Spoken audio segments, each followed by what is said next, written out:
कहानी की शुरुआत में हम देखते हैं कि कैसे जापान की रानी हिमिको अपने काले जादू से पूरी स्टेट को खत्म करने पर तुली हुई थी। मुल्क को बचाने के लिए जनरल्स ने क्वीन के खिलाफ बगावत की और उसे कैद करके एसी आइलैंड पर छोड़ आए, जहां दूर दूर तक कोई नहीं था। सालों बाद लॉर्ड रिचर्ड क्राफ्ट के हाथ एक पुराना नक्शा लगा, जिससे ये बताया जा सकता था कि हिमिको को किस आइलैंड पर छोड़ा गया था। रिचर्ड ने अपनी बेटी को तो लंदन में छोड़ दिया और खुद हिमिको को ढूंढने निकल पड़ा। अब 7 साल बाद दिखाया जाता है कि अब बड़ी हो चुकी लारा एएमए में फाइट कर रही थी। लड़ाई के दौरान लारा की अपोनेंट उस पर भारी पड़ रही थी। जल्द ही उसने लारा को चॉक होल्ड में पकड़ लिया। लारा ने बहुत जद्दोजहद की, लेकिन आखिर में टेप आउट करना ही पड़ा। डैड के जाने के बाद अब लारा छोटी मोटी नौकरियां करके गुजारा कर रही थी। फिर एक दिन उसके डैड की बिजनेस पार्टनर एना उससे मिलने आई। एना ने कहा कि तुम्हें ये सब करने की कोई जरूरत नहीं है, तुम्हारे डैड तुम्हारे लिए बहुत कुछ छोड़ गए हैं। लेकिन लारा को अपने डैड के पैसे नहीं चाहिए थे। रिचर्ड को गायब हुए 7 साल हो चुके थे। एना ने लारा से कहा कि तुम पेपर साइन कर दो ताकि हम रिचर्ड को डैड करार दे सके, वरना सारी प्रॉपर्टी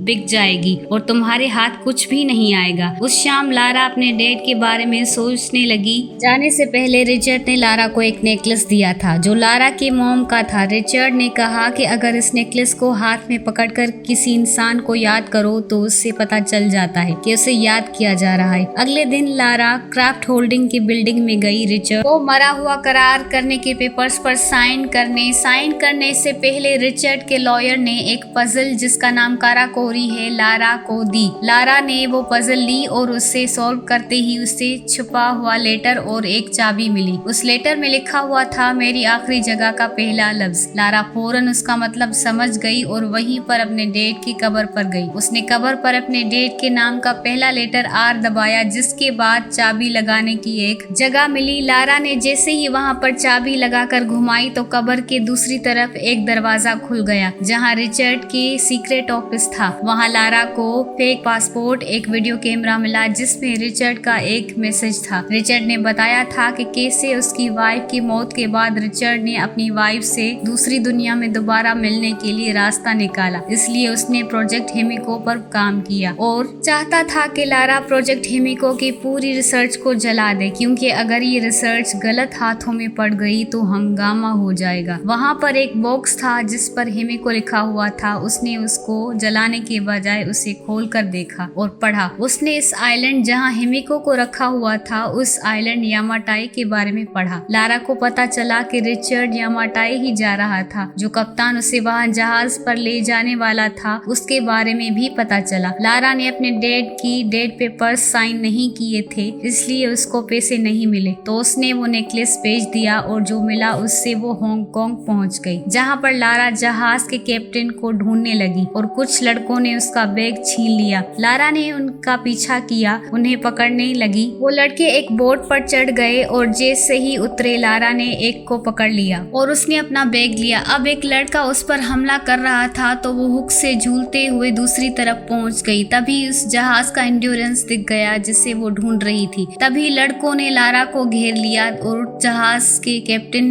लूरेन ने गोली चलाकर उन्हें वहां से भगा दिया। लूरेन ने लारा को भी वहां से जाने का कहा, लेकिन उसने ज्यादा पी रखी थी। वो नशे में गिरकर बेहोश हो गया। लारा ने उस पर पानी गिराकर होश में लाया, फिर उससे उसके बाप का लेटर दिखाकर रिचर्ड के बारे में पूछा। फिर उसे लू ने बताया कि मेरे बाप का नाम भी लू है, तो हो सकता है कि मेरे और तुम्हारे डैड साथ गए हों, क्योंकि मेरा बाप भी गायब है। क्योंकि लू और लारा दोनों के डैड एक ट्रिप पर गायब हुए थे। लारा ने उसे बताया कि वो यामाटाई आइलैंड गए हैं और लारा को कुछ कोड्स मिले हैं, जिसके बारे में लू ने अंदाजा लगाया कि कोड घड़ी की सुइयां हैं, जिसमें से लारा ने मैप पर निशान लगाया कि आइलैंड आखिर कहाँ पर है। लू ने उसे बताया कि आइलैंड बहुत खतरनाक जगह पर है और फिर उन दोनों ने सफर शुरू किया। रास्ते में अपने डैड की डायरी पढ़ते हुए लारा को रिचर्ड के सामान में एशियन पजल मिली। उसे पता चला कि हिमिको को एक बंद दरवाजे के पीछे कैद किया गया था, जिसे खोलने का तरीका रिचर्ड को मिल गया था। उस आइलैंड पर पहुंचने के लिए लारा और लू को बहुत मुश्किलों का सामना करना होगा। उस मिशन के दौरान रिचर्ड पर एक ऑर्गेनाइजेशन ने नजर रखी हुई थी जिसका नाम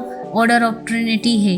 ये ऑर्गेनाइजेशन अपने पावर्स का इस्तेमाल करके इंसानों पर हुकूमत करना चाहती है। रिचर्ड को उस बात का डर था कि हिमिको की ताकत उनको मिल गई तो वो लोग क्या नहीं कर सकते। खैर, एक रात जब लारा की आंख खुली तो तूफान चल रहा था और लू जहाज को कंट्रोल नहीं कर पा रहा था। वो लोग यामाटाई आइलैंड पर बहुत करीब पहुंच चुके थे। तभी बड़ी बड़ी लहरें जहाज को दूर फेंक रही थी। लू ने लारा को जहाज खाली करने को कहा, लेकिन लारा अपने केबिन में रिचर्ड की डायरी लेने गई और उससे वो पुरानी पजल पीछे ही छूट गई। तभी जहाज के टक्कर बड़ी चट्टान से हुई और लारा पानी में गिर पड़ी। उस तूफान ने लू और लारा को अलग अलग कर दिया। लारा किसी तरह किनारे पर पहुंच गई और उसने देखा कि वहां पर तो और भी लोग हैं। तभी उसे किसी ने मार कर बेहोश कर दिया। अगले दिन लारा उठी तो उसने देखा कि वो टेंट में है। उसके साथ मैथ्यूस वोगल नाम का एक आदमी था। मैथ्यूस ने लारा से कहा कि बिल्कुल तुम्हारी ही तरह मेरी एक बेटी है। उससे बताया कि वो तब तक आइलैंड छोड़कर नहीं जा सकता जब तक उसका काम पूरा नहीं हो जाता। जब लारा ने अपने बैग चेक किया तो वो मैथ्यूस ने बताया कि रिचर्ड की डायरी भी उसके पास है। उसे वो सब कुछ मिल चुका है जो उसे चाहिए था। उसने लारा से कहा कि हमने तुम्हारे डैड को पकड़ा था, उसने हमारी बात ना मानी तो उसे मारना पड़ा। और लारा को बहुत दुख हुआ,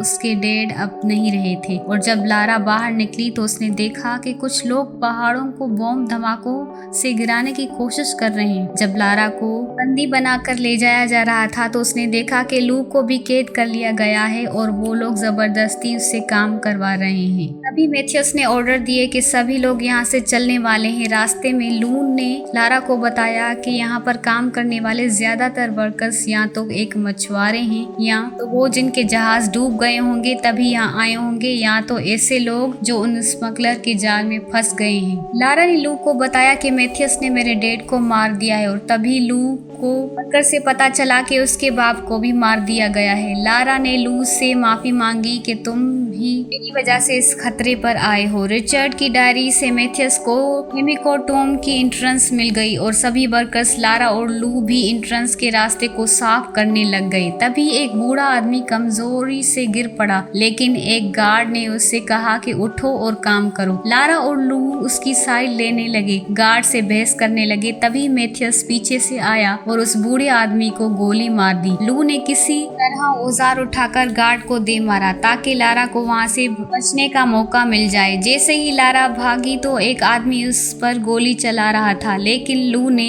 एन वक्त पर उस पर हमला करके लारा को बचा लिया। लू भी मौका देखकर उसके पीछे भागा, लेकिन मैथ्यूस ने उसके बाजू पर गोली मार दी। लारा पहाड़ पर पहुंची और गिरे हुए पेड़ पर चढ़ने की कोशिश करने लगी, लेकिन गोलियां चलने पर वो नदी में गिर पड़ी। लारा ने नदी से निकलने की कोशिश कर रही थी। वो जैसे ही वो झरने तक पहुंची, लारा ने एक एरोप्लेन का विंग पकड़ा और विंग के टूटने से पहले लारा प्लेन के अंदर कूद गई, लेकिन वो पूरा प्लेन ही टूटने लगा और जाकर वो पहाड़ों के बीच लटकने लगा। लारा को वहां पर एक पैराशूट मिला, उसने वो खोल लिया। लारा जंगल में जाकर क्रैश हुई और जहां पर उसके में एक नोकीली टहनी उसके पेट में घुस गई और दर्द से चीखने उसने वो निकाली। फिर उसने पास की एक गुफा में रात बिताने का सोचा। सोते हुए उसे एक आवाज आई तो वो देखने लगी। तभी उसे मैथ्यूस के एक आदमी ने उसे पकड़ लिया। लारा ने पूरी ताकत से उससे लड़ने की कोशिश की। लारा ने पत्थर उसके मुंह पर मार दिया और उसका मुंह कीचड़ में दे दिया और फिर वो मर गया। लारा बहुत शौक में थी कि उसने किसी की जान ले ली। तभी उसकी नजर अंधेरे में किसी शख्स पर पड़ी और लारा ने उसका पीछा किया। उसने देखा कि ये कोई और नहीं, उसके डैड रिचर्ड है। रिचर्ड को ऐसा लग रहा था कि ये कोई वहम है, लेकिन लारा ने उसे यकीन दिलाया कि वो सच में यहाँ पर आई है। उसने आंसू से भरी आंखों से पूछा कि तुम यहाँ कैसे आई हो। लारा घायल थी तो रिचर्ड ने उसके जख्मों पर पट्टी की और कहा कि तुम आराम करो, वादा करता हूँ इस बार मैं तुम्हें कहीं छोड़कर नहीं जाऊंगा। अगले दिन सभी वर्कर्स ने हिमिको की टोम का रास्ता साफ कर दिया, जिसके बाद मैथ्यूस ने किसी को फोन किया। लारा जब सुबह उठी तो उसने देखा कि रिचर्ड दाढ़ी बना रहा था। फिर उसने रिचर्ड की मदद की। रिचर्ड ने लारा को बताया कि उसे छोड़कर जाना बहुत मुश्किल था, लेकिन हिमिको की वजह से वो उस आइलैंड पर नहीं जा पाया था, इसलिए वो वहाँ रह गया। उसने बताया कि मैथियस उसे ट्रिनिटी ऑर्गेनाइजेशन के लिए काम करता है और रिचर्ड को हर हालत में उसे हिमिको तक पहुँचने से रोकना होगा। रिचर्ड ने लारा से पूछा कि क्या तुमने मेरी सारी रिसर्च चला दी? तो लारा ने कहा कि नहीं। ये सुनते ही रिचर्ड काफी घबरा गया, लेकिन लारा ने रिचर्ड से कहा कि अगर मैं ऐसा करती तो कभी भी आप तक नहीं पहुंचती। जब से रिचर्ड को पता चला कि उसकी डायरी मैथियस के पास है तो उससे बहुत गुस्सा आया, लेकिन लारा को उससे फर्क नहीं पड़ता था। फिर रिचर्ड ने उसे कहा कि ये सब मजाक नहीं है, अगर हिमिको की कब्र एक बार खुल गई गलत हो जाएगा। तो लारा ने सोचा कि वो मैथियस के फोन का इस्तेमाल करके वहाँ से निकल सकती है, क्योंकि इतनी सारी फौजियों से लड़ना उनके बस की बात नहीं थी। उसने वहाँ तीर कमान उठाए और मैथियस के कैंप की तरफ भागी। लारा छुपते छुपाते उसके टेंट में घुस गई, लेकिन थोड़ी देर बाद वो भी वहाँ आ गया, जिसकी वजह से लारा को छुपना पड़ा। मैथियस को फोन पर मैसेज आया था कि उसका बॉस जल्दी ही यहाँ पहुँचने वाला था, लेकिन मैथियस को अभी भी एंट्रेंस खोलने की कोड्स नहीं मिले थे। लारा ने जब टेंट से बाहर निकली तो उसकी नजर लू पर पड़ी। उसने उस गार्ड को मार गिराया जो वर्कर पर नजर रखे हुए था और वर्कर्स को हथियार इकट्ठे करने को कहा। फिर लारा मैथियस का फोन चुराने गई। जब मैथियस टेंट से बाहर निकला और तब उसे सैटेलाइट फोन मिल भी गया, लेकिन उसने देखा कि रिचर्ड टॉम की तरफ जा रहा था। मैथियस ने तभी रिचर्ड को देख लिया और पकड़कर उससे टॉर्चर करने लगा। मैथियस जल्द ही काम खत्म करके अपनी फैमिली के पास जाना चाहता था। तब रिचर्ड ने कहा कि अगर ये टॉम खुला तो तुम्हारी फैमिली भी नहीं बचेगी। ये समझ करके रिचर्ड उसे सच नहीं बताने वाला, मैथियस ने गार्ड को रिचर्ड पर गोली चलाने को कहा, लेकिन उससे पहले गार्ड रिचर्ड पर गोली चलाता लारा ने गार्ड पर निशान लगा दिया। अब उसने तीर कमान से मैथियस पर निशान तान दिया, लेकिन मैथियस ने पहले से ही अपनी बंदूक रिचर्ड पर तान रखी थी। मैथियस जानता था कि लारा दुनिया खत्म करने पर वाली बात पर भरोसा नहीं करती, इसलिए वो चाहता था कि वो कैसे भी करके अपने डैड को टॉम को खोलने के लिए मनाए। सोचते के बाद लारा ने फैसला किया कि बहुत वक्त के बाद उसके डैड उससे मिले हैं, वो उन्हें नहीं खो सकती। लारा ने कहा कि मैं जानती हूँ कि टॉम कैसे खुलेगा, वैसे ही बिल्कुल जैसे उसने यहाँ आते वक्त पुरानी पजल खोली थी। लारा ने दरवाजे के पहियों को बिल्कुल वैसे ही घुमाया और एंट्रेंस का दरवाजा टूटकर गिर गया। लारा, रिचर्ड, मैथियस और उसकी पूरी टीम अंदर गई। अंदर जाते ही तेज हवा का झोंका आया, जो रिचर्ड का मानना है कि हिमिको की सांसें हैं। तभी लारा ने गलती से ट्रिगर पर पैर रख दिया, जिसके बाद जमीन से एक भला जिसने गार्ड को मार गिराया। उसके बाद वो पहुंचे हड्डियों के गहरी खाई में, जहां मरे हुए लोगों की हड्डियां थी। दूसरी तरफ जाने के लिए उन्होंने सीढ़ियों का इस्तेमाल किया। तब एक गार्ड ने गलती से ट्रिगर पर पैर रख दिया, जिससे वहां मौजूद गोल दरवाजे अचानक से बंद हो गए और वो सभी लोग अंदर फंस गए। दीवारों पर लगे व्हील्स को लारा ने चाबी की तरह इस्तेमाल करके खोलने की कोशिश की। तभी लारा को एंट्रेंस के दरवाजे की पहेली याद आई और उसे समझ आया कि ये दरवाजा खोलने के लिए येलो और रेड व्हील को कंबाइन करना पड़ेगा, जिससे एक हरी रंग का व्हील बनेगा। और अब जैसे ही हरी लाइट आई तो दरवाजा खुल गया। जैसे ही दरवाजा खुल गया तो उन्होंने देखा कि यहाँ पर टूटे फूटी कब्रें हैं। ये हिमिको की दासियों की कब्रें हैं, जिन्होंने मौत के बाद भी हिमिको की हिफाजत नहीं छोड़ी। ये बिल्कुल वैसा ही था जैसे रिचर्ड ने अपनी डायरी में लिखा था। ये देखकर लारा को लगा कि कहीं वो शराब वाली बात सच तो नहीं है। अब आखिरकार वो हिमिको की कब्र पर पहुंच ही गए। रिचर्ड ने मैथियस को समझाने की कोशिश की कि कब्र को खोलना बहुत बड़ी गलती है, लेकिन मैथियस ने उसकी एक ना सुनी। जैसे ही गार्ड ने कब्र खोली, अंदर हिमिको की डेड बॉडी पड़ी थी। अचानक से हिमिको की डेड बॉडी सड़ने लगी। लारा ने देखा कि पेंटिंग में हिमिको को दानव की शक्ल में नहीं दिखाया गया था। लारा को वो पहेली याद आई जिसमें लिखा था कि जिंदगी वापस पाने के लिए हिमिको को मरना होगा और किसी को भी हिमिको का हाथ लगने से उसकी मौत हो जाएगी। लारा ने गार्ड को हिमिको को हाथ लगाने से रोका। अब लारा को ये समझ आया कि दुनिया को बचाने के लिए हिमिको ने अपनी कुर्बानी दी थी, पर गार्ड ने लारा की बात नहीं मानी और जैसे ही उन्होंने हिमिको को हाथ लगाया वो उठ खड़ी हुई। मैथियस को लगा कि ये सब ड्रामा है, लेकिन ये गार्ड जिसने हिमिको को हाथ लगाया था उसके हाथ काले पड़ गए और उसका मांस सड़ने लगा। उससे पता चलता है कि हिमिको की बॉडी में कोई खतरनाक वायरस था और ताकि ये वायरस किसी और में ना फैले, इसलिए हेमिको ने खुद को बंद करके रखा था। गार्ड का पूरा जिस्म सड़ने लगा और डर के मारे उसने गोलियां चला दी, जिससे वो दूसरे गार्ड मर गए जिसने बॉडी को हाथ लगाया था, और फिर मैथियस ने उससे भी गोली मार दी। ये सब देखने के बाद भी मैथियस ने एक उंगली लेकर जाकर अपने बॉस को देने का सोचा।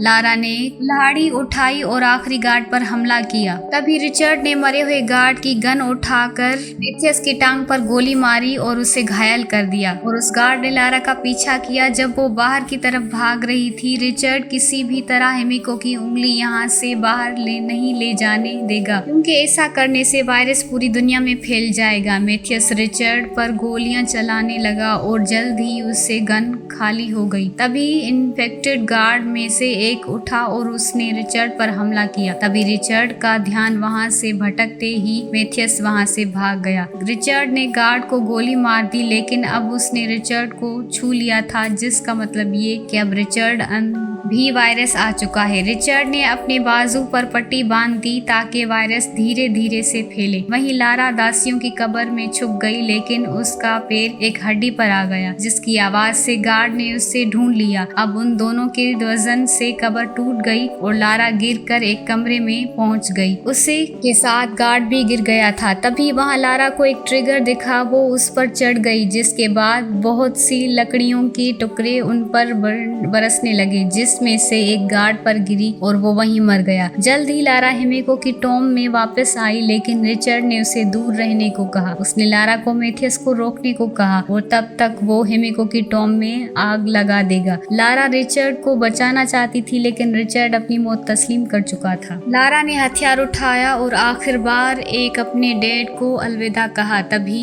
मैथियस हड्डियों की खाई को अभी पार कर रहा था। लारा को कूदकर सीढ़ियों की दूसरी तरफ लैंड होना पड़ा और मैथियस को रोका। उसने मैथियस को लात मारकर दोबारा दूसरी तरफ फेंका। उन दोनों के बीच बहुत लड़ाई हुई। वो किसी भी हालत में मैथियस को यहाँ से जाने नहीं दे सकती थी, इसलिए उसने सीढ़ी को ही गिरा दिया। मैथियस ने कुल्हाड़ी उठाकर लारा की तरफ घुमाई। उसने लारा को जमीन पर गिराकर उसकी गर्दन पकड़ ली। वहीं रिचर्ड ने हेमिको की टॉम को बॉम्ब से उड़ा दिया। उससे धमाके से मैथियस का ध्यान भटक गया और लारा ने उसे लात मारते हुए हेमिको की उंगली वाला बैग उसके मुंह में डाल दिया। अब मैथियस के अंदर भी ये वायरस आ चुका था, जिसके बाद लारा ने फौरन उससे खाई में धक्का दे दिया। अब वो पूरी जगह टूटने लगी, तो लारा किसी तरह दीवार से ऊपर चढ़ने की कोशिश करने लगी। बाहर जैसे ही लू ने उसे ऊपर चढ़ते हुए देखा, तो उसने सहारा देकर लारा को बाहर निकाला। उन दोनों ने ट्रिनिटी के हेलीकॉप्टर्स देखे और पायलट्स को धमकी देकर घर छोड़ने को कहा। लंदन पहुंचकर लारा ने वो पेपर साइन कर दिए, जिनसे अब क्लियर हो चुका था कि उसके डैड अब मर चुके हैं। अब रिचर्ड कंपनी की मालिक लारा हो गई, जिसके बाद एना ने कहा कि अब पूरे बिजनेस तुम ही संभालो, लेकिन मुझे उससे कोई मतलब नहीं है, लारा ने कहा। आखिर में लारा ने वो अपनी माँ का नेकलेस वापस खरीद लिया, जो उसे बेचना पड़ा था, और उसके हाथ में